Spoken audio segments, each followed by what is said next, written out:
Hello everyone, আসসালামু আলাইকুম। Welcome to my channel অবনীস কুকিং কর্নার। আজকে আমি আপনাদের জন্য নিয়ে এসেছি ডিম পরোটা রেসিপি। এর জন্য ফার্স্টে একটি গোলা তৈরি করে নেব। তার জন্য একটি বাটিতে 1 কাপ পরিমাণ আটা দিয়ে দিব। আপনারা চাইলে ময়দাও ইউজ করতে পারেন। তারপর দিব স্বাদ মতো লবণ এবং পানি দিয়ে একটি মসৃণ গোলা তৈরি করে নেব।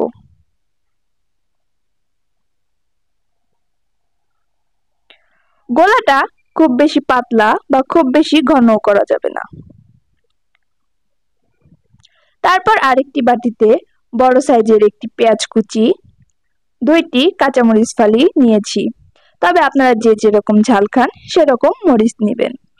আর নিয়েছি একটি ডিম, স্বাদ মতো লবণ, এক প্যাকেট ম্যাগি মশলার অর্ধেকটা মশলা দিয়ে ভালোভাবে মিশিয়ে নিব।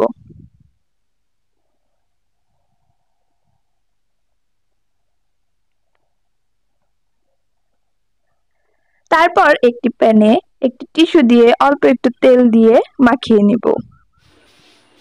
প্যানটি যখন গরম হয়ে যাবে তখন 1 চামচ গোলা দিয়ে এভাবে চারি সাইডে ছড়িয়ে দিব।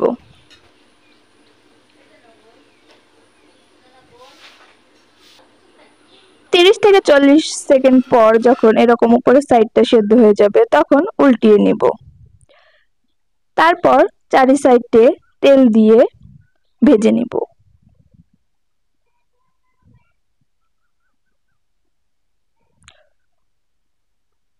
পরোটার মতো লাল করে ভেজে নিব। এক সাইড যখন ভাজা হয়ে যাবে তখন উল্টিয়ে দিব। উল্টিয়ে পাল্টিয়ে 2 সাইডই ভালোভাবে ভেজে নিব। ভাজা হয়ে গেলে নামিয়ে নিব। তারপরে ওই প্যানে আরো কিছু তেল দিয়ে ডিমটা দিয়ে দিব।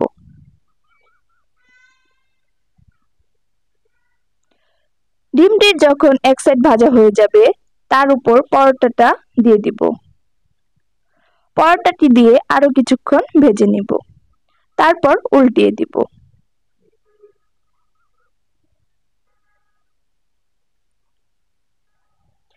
তারপর 2 সাইড থেকে এভাবে ভাজ করে নিব।